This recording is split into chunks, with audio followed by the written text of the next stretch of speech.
जहां शैतान ने हमें अपना गुलाम बना लिया है और हम भी शैतान के गुलाम बन चुके हैं। शैतान तरह तरह के हरबे, तरह तरह के नुस्खे, तरह तरह के टोटके इस्तेमाल करके अपने शिकंजे में हमें ले लिया है।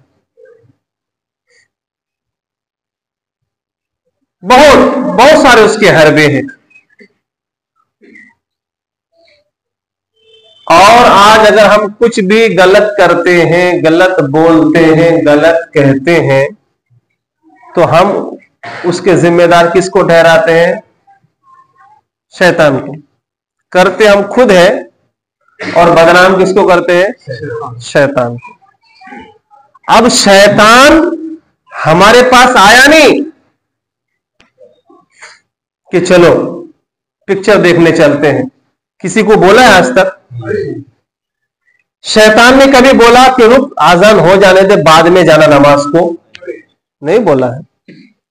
शैतान ने आपको कभी हाथ पकड़ के दारू खाने में लेके गया? शैतान ने कभी आपको बोला कि मां बाप को मारो, पड़ोसियों को तकलीफ दो, बड़ों की बेइज्जती करो, छोटों को जलील करो, ये गुनाह करो, वो गुनाह करो, ये पाप करो, वो पाप करो? शैतान न कभी हमें हाथ पकड़ के लेके गया, ना हमारे कान में आके बोला। हम खुद करते हैं और बदनाम किसको करते? बेचारे शैतान को। वो तो बेमौत मारा जा रहा है। वो भी कहता होगा हाय अफसोस ये इंसान है कि क्या है, करते खुद है और बदनाम मुझे करते।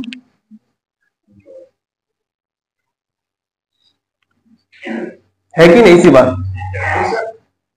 मालूम सबको है, सब। अरे इमाम को इतना नहीं मालूम जितना मुक्तदी को है, आलिम को इतना नहीं मालूम जितना जाहिल को है, मौलवी को इतना नहीं समझता जितना आवाम को समझता है।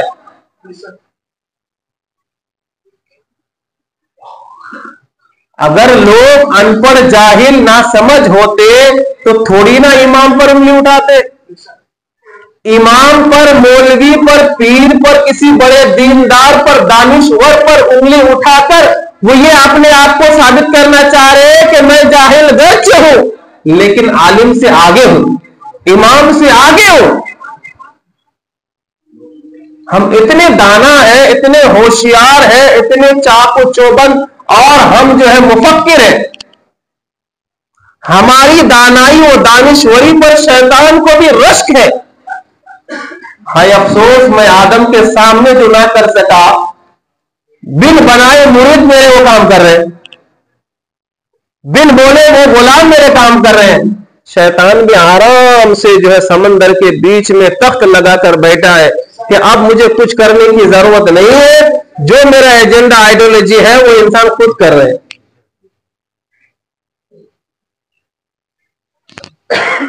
हम हर चीज में शैतान को कसूरवार ठहराते हैं, लेकिन हम अपने आप का मुहासबा नहीं करते, अपने आप को नहीं देखते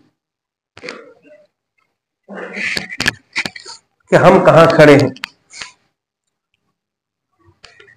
अगर मुझे ये लग रहा है कि मैं सबसे अच्छा हूं, मैं ही दानिश्वर हूं, मैं ज्यादा जानकार हूं, मैं ही अच्छा हूं, मैं ही नमाजी हूं, मैं तकवा शियार हूं, तो सबसे बड़ा शैतान का गुलाम वही है, सबसे बड़ा शैतान का मुरीद वही है, सबसे बड़ा शैतान का जो है चेला और खलीफा वही है। यह भी शैतान का एक सबसे बड़ा हमला है। तो इंसान को अच्छा करा कर भी उसे गलत फहमी में नहीं बल्कि खुश फहमी में डाल देता है, और बंदा खुश फहमी में अपने आप को सही समझता है, अपने आप को दुरुस्त समझता है, और इसी दुरुस्तगी और सही की बुनियाद पर वो सबसे ज्यादा नाकारा और नाहंजार बन जाता है। ये भी शैतान का बहुत बड़ा हमला है। तो हमें अपने आप को खुदा के सुपुर्द करना चाहिए, गौसे पाक की बारगाह में सुपुर्द कर देना चाहिए। और फिर जब सवाल होगा अब्दुल कादिर तेरे इल्म ने तुझे बचा लिया, तो जवाब आता है मेरा इल्म नहीं, ये मेरा अमल नहीं, इससे मेरा कोई कमाल नहीं, कोई जमाल नहीं, ये सब मेरे मौला का फजल है।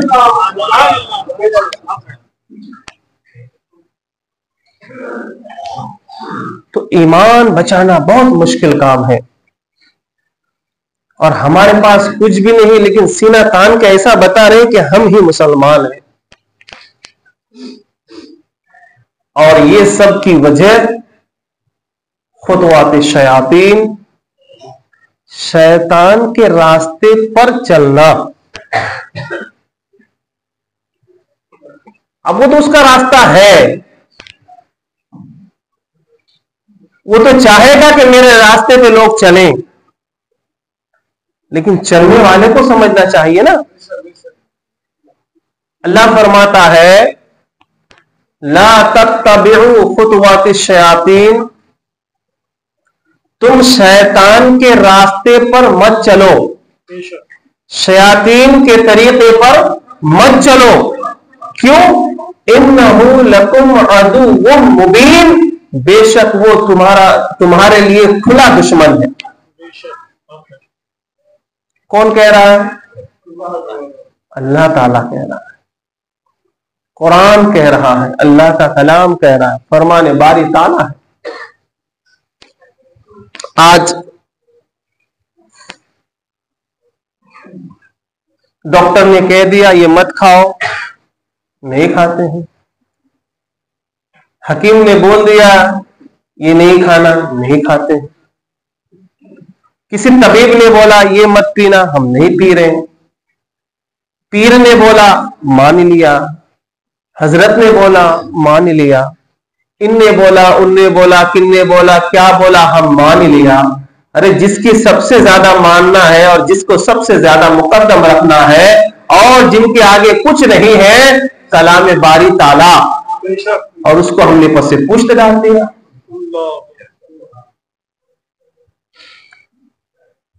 सबसे ज्यादा जिस पर अमल किया जाएगा, जो हमारे मुकद्दम होगा, जो हमारा हकीकी पीर और मुर्शिद होगा, हमारा हकीकी रहबर और रहनुमा होगा, वो फरमाने बारी ताला है और फरामीर मुस्तफा करीम सल्लल्लाहु अलैहि वसल्लम है।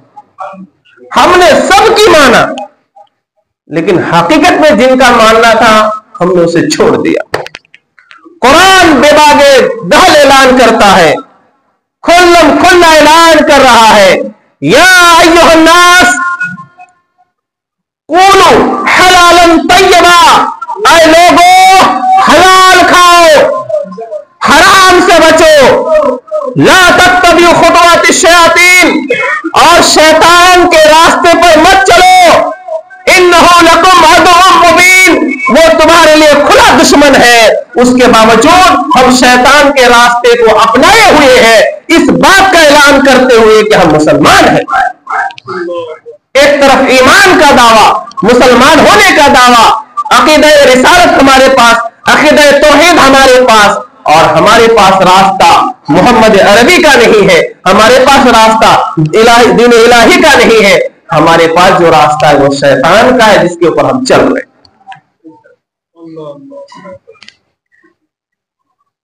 अल्लाह ताला ने कुरान करीम की कई जगह फरमाया कि शैतान की इत्तिबा ना करो, शैतान के रास्ते पे ना चलो। शैतान तो वो तो एक लकीर खींच दिया, एक रास्ता वो बना दिया। अब चलने वाले का काम है ना कि मैं इस पर चलूं कि ना चलूं।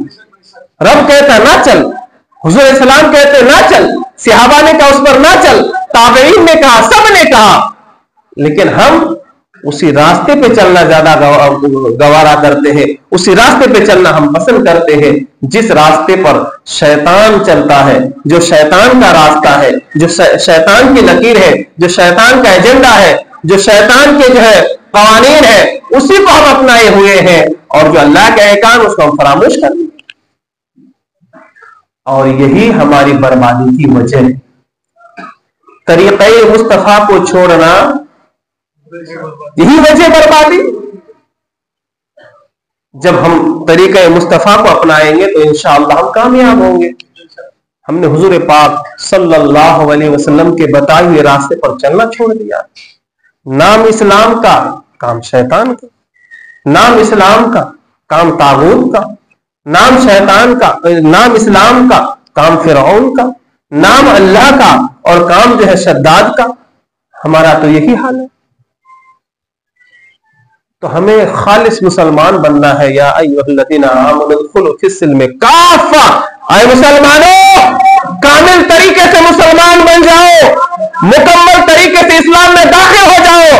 अभी जो आधा अधूरा है इसे खत्म करो और मुकम्मल और कामिल मुसलमान और मोमिन बन जाओ। कब हम कामिल मोमिन बनेंगे? हम कब कामिल मुसलमान बनेंगे? जब हम शैतान के रास्ते को छोड़कर शरीयत के रास्ते पे चलेंगे, हुजूर पाक अलैहिस्सलाम के फरामीन के मुताबिक जिंदगी गुजारेंगे, अल्लाह के अहकाम के मुताबिक जिंदगी गुजारेंगे, तब जाके हम कामिल मुसलमान होंगे, तब जाके हम मोमिन होंगे। सरजमीन सिंदर फाटा में एक अजीम शान जिसने गौ से पाक हुआ, देखे कि नहीं?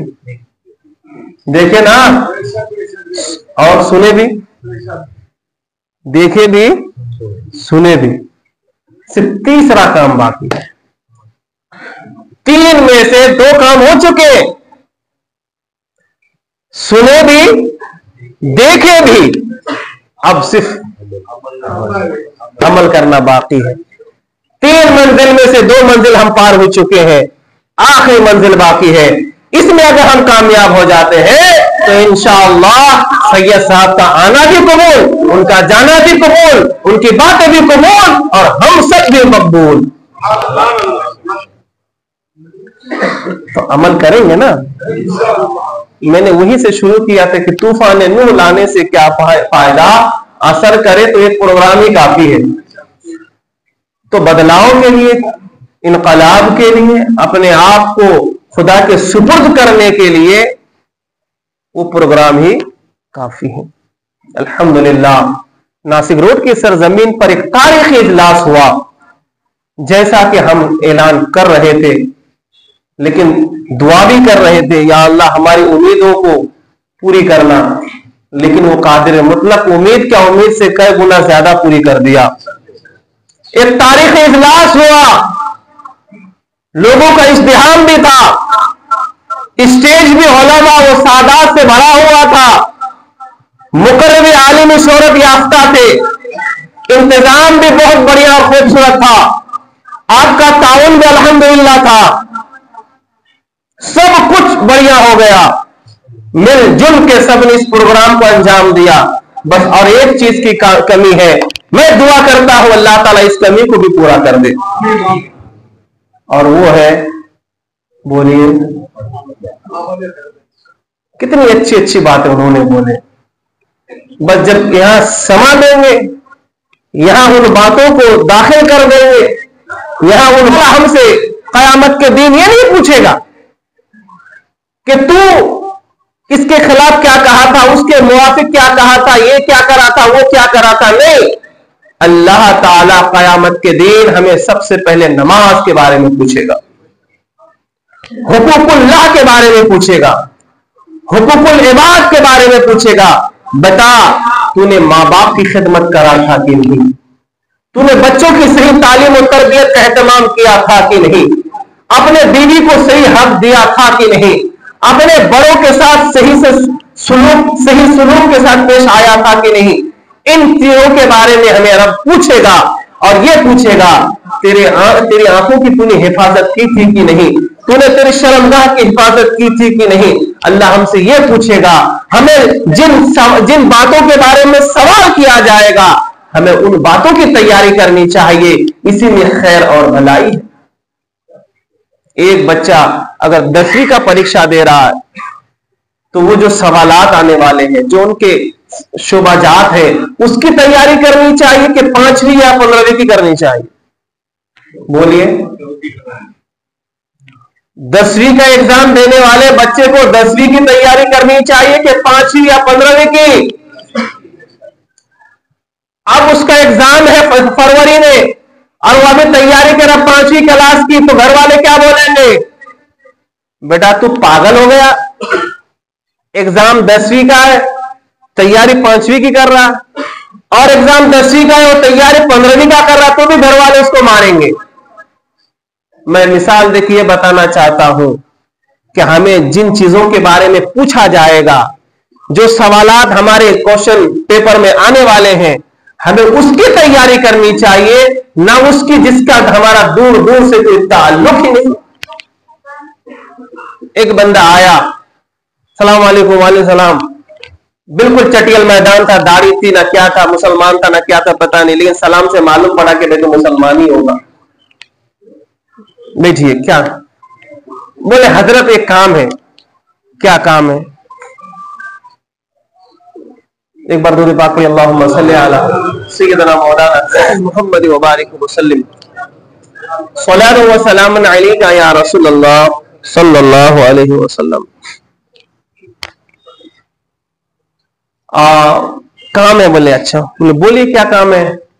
कहा मेरा नाम ये है और मैं फला जगह के फला गांव के कब्रिस्तान का मैं ये हूं, ट्रस्टी हूं। और उन्होंने पहले अपना इंट्रोडक्शन पेश किया। अच्छी बात है, बैठिए। बैठा, फिर उन्होंने अपनी कहानी सुनाया, जो भी XYZ जो भी है। तो मैंने बोला आप कब्रिस्तान के ट्रस्टी है? हाँ। तो मतलब कब्रिस्तान में क्या काम करना पड़ता है? बस बोले साफ सफाई और मैयत का इसका उसका जो भी काम रहते हैं वो सब। मतलब आप कब्रिस्तान की हिफाजत कर रहे हैं, मरने वालों के जो भी मामलात है इस दुनिया में, कफन दफन, इसकी तैयारी आप कर रहे हैं, खिदमत कर रहे हैं, बहुत अच्छी बात है। लेकिन क्या आपने खुद अपनी कब्र की तैयारी की है? वो आदमी हक्का बक्का हो गया कि मौलाना पूछ क्या रहे। मतलब देखिए आप ट्रस्टी है, ट्रस्टा है, जो भी है, पहली बात ट्रस्टी तो गैर ट्रस्ट लोग होते हैं। ट्रस्ट का मतलब भरोसा, और जितने ट्रस्टी है सब गैर भरोसे वाले लोग होते हैं। जो अल्लाह रसूल के यहां मकबूल है तो वो दुनिया में क्या मकबूल होंगे? मैंने कहा कि आप अपनी कब्र की तैयारी कीजिए। आप अपना इंट्रोडक्शन मुझे सामने पेश करके क्या कहना चाहते कि मैं आपका रिस्पेक्ट करूं? नहीं, आप सच्चा मुसलमान बन जाइए, आप हमारे दिल में बसते हैं। अरे मेरी क्या हकीकत है? अगर सच्चा मोमिन और मुसलमान है तो अल्लाह की बारगाह में मकबूल है, वो मुस्तफा की बारगाह में मकबूल है। इससे बढ़कर एजाज क्या होना चाहिए? मैं बताना ये चाहता हूं, लोग दुनियावी वाहवाहियां चाहते हैं, हमें हकीकत की खबर नहीं है कि हमें कब्र में क्या पूछा जाएगा, तू क्या था क्या नहीं था ये नहीं पूछा जाएगा, तू लाया है क्या ये पूछा जाएगा, और पूछा जाएगा तेरा दीन कौन सा था? क्या हमारा दीन इस्लाम है? हम इस्लाम पर कायम है? अगर हम इस्लाम पर कायम है तो फिर हमें जवाब देना होगा हाँ मेरा दीन इस्लाम है। लेकिन हम दुनिया में सिर्फ अगर रस्मन मुसलमान थे, इस्लाम पर अमल नहीं कर रहे थे, लाख याद करके जाए, हमें वहां जवाब ये देना होगा लादरी, हाय हाय लादरी, अफसोस हमें कुछ नहीं पता, कुछ नहीं पता, कुछ नहीं पता। मैं अर्ज करना चाहता हूं, जिन चीजों के बारे में सवाल होगा, जिन चीजों का हमें हिसाब देना होगा, जिन चीजों के बारे में हमें जवाबदेही है, हमें उसकी फिक्र करनी चाहिए, उसकी तैयारी करनी चाहिए। और हम इधर उधर के बातों में लगे हुए हैं, इधर उधर के बहकाओं में लगे हुए हैं। अल्लाह के घर को आबाद करो, अल्लाह की राह पे चलो, सिराते मुस्तकीम पर चलो, दीन की दावत दो, अम्र बिल मारूफ नहीं अनिल मुनकर पर अमल करो, दीन सीखने के लिए घर से निकलो, मदनी काफिले में जाओ, नूरानी काफिले में जाओ, एक इनकलाब लाओ, और इस्लाम के नाम पे जो खुराफात हमारे समाज में है उसका सच बात करो, और दुनिया वालों को हमें बताना है कि हम मुसलमान हैं, हम मुसलमान हैं, हम मुसलमान। वरना मैंने पिछले जुमा अर्ज किया था, इस धरती पर हम इसलिए मारे जाएंगे, कूटे जाएंगे, हमें अजियत दी जाएगी, तकलीफें दी जाएगी कि हम मुसलमान हैं, और कब्र में हमें इसलिए ठोके जाएंगे कि हम मुसलमान ही नहीं थे। अजीज़ान गिरामी, तो एक अजीम इजलास हुआ, बहुत बढ़िया खूबसूरत प्रोग्राम हुआ। मैं बहुत खुश हूं और जितने लोग आए सब खुश हुए कि सिन्नर फाटा में नासिक रोड के लेवल पे एक अजीमुशान इजलास हुआ। उसका अमली नमूना हमें भी नजर आना चाहिए। होना चाहिए कि नहीं होना चाहिए? अगर मैं गलत कह रहा हूं उसके बावजूद आप लोग हिमायत करेंगे तो मैं मैदान महशर में दामन नहीं छोड़ूंगा, नहीं छोड़ूंगा कि मैं गलत था, मेरी गलती को लोगों ने हिमायत किए थे। खड़े होके बोल सकते मौलाना गलत बोल रहे हो, कोई भी हो, अगर वक्त के अबू बकर भी गलत बोलेंगे तो टोका जाएगा, वक्त के गौसे पाक भी अगर गलत बोलेंगे तो टोका जाएगा।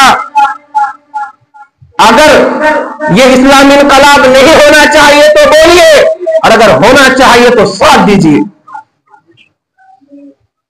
साथ देंगे, खुराफात का सद्देबाब करें। जिस चीज की निशानदेही की जाए कि भाई ये गलत है तो उसको अपने समाज में जगह ही ना दीजिए।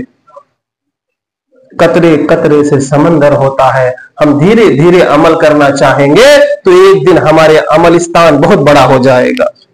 किसी भी नेकी को छोटा मत समझिए, उसको कीजिए। इंशाअल्लाह एक दिन ऐसा आएगा कि अल्लाह उसी नेकी के बदौलत हमें अमल खैर और कसीर की तौफीक अता फरमाए। तो मस्जिद को आबाद करेंगे ना, जब जहां जैसा टाइम मिले आ जाएं, ताखिर से सही आ जाएं, अव्वल वक्त क्यों ना हो आ जाएं, घरों में कुरान पाक की तिलावत करें। और हम पहले शुरुआत यहां से करते हैं कि शादी ब्याह के नाम पे जो खुराफात है उसको खत्म कीजिए। और पहला ये रज्जेका का चक्कर है, इसको खत्म कीजिए।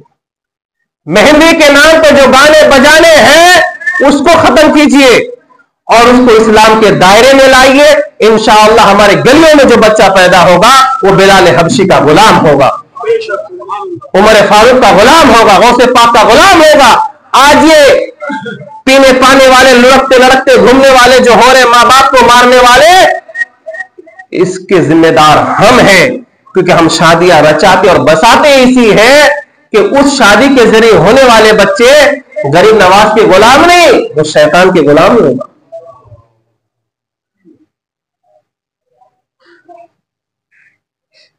मैं एक बंदा आया था गोबर खरीदने नासिक, तो वो पूछ रहा कि ये आप जो कोकनी था, तो बोले ये गोबर अब क्या खिलाते हैं भैंस को?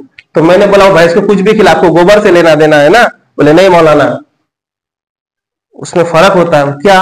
बोले अगर वो बांडी क्या बोलते हैं वो खिलाए तो उस गोबर की कीमत अलग है, और घास खिलाया जानवरों को तो उस गोबर की कीमत अलग है। बोले क्यों?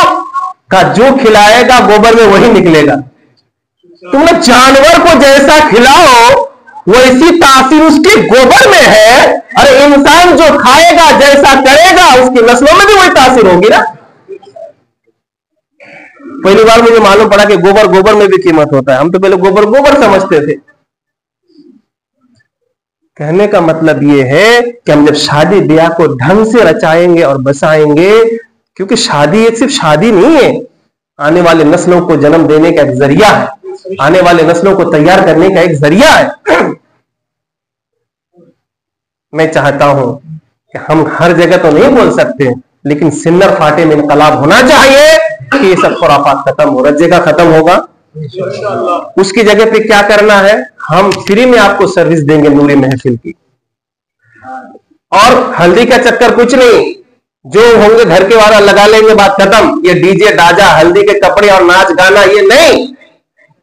सादगी से साथ आप शादियां रचाओ। उसके लिए शरई तरीका क्या है मैं इतना भी नहीं बता सकता। उसकी रहनुमाई के लिए आप पर्सनली राब्ता करें, इंशाअल्लाह आपको उससे ही रहनुमाई की जाएगी। तो फिर खैर ही खैर आगे होगा, और नहीं तो फिर तो वही हाल होगा जो आज चल रहा है। दुआ कर रहे हैं या अल्लाह हमें सलाहुद्दीन अय्यूबी अता फरमा, और हम काम कर रहे हैं। तो सलाहुद्दीन अय्यूबी तो ऐसे पैदा नहीं होंगे ना, हसन संजरी ऐसे पैदा नहीं होंगे। उसके लिए हमें काम ऐसा करना होगा। और मैं चाहता हूं, मेरी एक बड़ी ख्वाहिश है, मैं आज अब एक राज की बात बताता हूं कि मैं बहुत दिन से दुआ कर रहा हूं कि सिन्नर फाटे में एक ऐसी शादी हो कि ना उसमें फजूल खर्ची हो, ना बारात हो, ना बाजा हो, ना वलीमा हो, कुछ नहीं हो, बल्कि दोनों तरफ लड़का लड़की वो शादी के खर्चे मुझे दे दे। मैं लेके खाऊंगा नहीं, मैं खाऊंगा अल्लाह के घर में, कह रहा हूं मैं दोनों को उम्रे को भेज दूंगा। शादी होगी लगे दूसरे दिन, आप उसको हनीमून बोलिए, आप वलीमा बोलिए, आप उसको जो भी बोलना है बोलिए, लेकिन फजूल खर्ची से बचते हुए वो दूल्हा दुल्हन को उम्रे को भेज दिया जाएगा, तो मुझे बेहद खुशी होगी। और मेरी क्या हकीकत, रब इस नजारे को देखकर अर्श इलाही पे फरिश्तों के सामने फखर कर रहा होगा, अरे मलाइका देखो मेरे ऐसे भी बंदे हैं जो शादी को रचाकर फजूल खर्ची से बचकर मेरे घर पे आ रहे हैं, बैतुल्लाह में आ रहे हैं। लोग नाम चीन के लिए करते हैं ना कि वाहवाही हो, इससे बढ़कर क्या क्या वाहवाही होगी कि वो नया जोड़ा मदीने में होंगे, वो दोनों मक्के में होंगे, अल्लाह के घर में होंगे, उस जगह होंगे जहां रहमतों बरकतों का नुज़ूल होता है। तो ये माँ बाप आप लोग चाहते हैं ऐसा हो? चाहते हैं? कोशिश करें, नियत करें। कुछ नहीं भाई, इधर खाएंगे, गाली देते दे जाएंगे, मेरे को हुआ नहीं, मेरे को मिला नहीं, ये खत्म हो गया, पाव खत्म हो गया, गोश्त खत्म हो गया, सलाद नहीं मिला, शामी कबाब नहीं मिला, फ्राई नहीं मिला, स्टार्टर नहीं मिला, ये जितना आप कुछ, अरे अल्लाह ने इतना दिया उसके बावजूद तो शुक्रिया, तो ये बंदे को जितना दो। एक मौलाना इमाम के अंदर 95% अच्छाई है, 5% बुराई है, लोग उसमें भी रगड़ते हैं। अरे इमाम से बढ़कर मुसलमान इस दुनिया में है कौन? 5 वक्त का नमाज ठंडी गर्मी बारिश सैलाब सुख दुख तकबीरे उला के साथ पढ़ते हैं। बताओ इस धरती में और दूसरा कौन है? हलाल हराम की तमीज, अमर बिल मारूफ नही मुनकर पर अमल, गाली दिया तो भी दुआ, दुआ दिया तो भी दुआ, उसके बावजूद लोग बुराइयां करते हैं, तो आप और हम कौन चीज है? अरे आपका खाएंगे और आपकी बुराई करेंगे, ये धरती वाले का ये हाल है। तो उसको राजी करो जिसको राजी करने का हक है, जो रब को राजी करने में लग जाता है, जो मुस्तफा को राजी करने लग जाता है, तो फिर दुनिया का कोई परवाह नहीं। हाथी चलता रहे कुत्ता भोगता रहे, हाथी चलता रहे कुत्ता भोगता रहे, कोई फर्क नहीं पड़ता है। मौला तेरे सिवा कुछ नहीं। इस अंदाज के साथ जियो। ये तारीख साथ जो इजलास हुआ, हमें इसका इनकलाब नजर आना चाहिए, इसका असर नजर आना चाहिए। अल्लाह ताला हम सबको सैयद साहब की बातों पर अमल खैर की तौफीक अता फरमाए।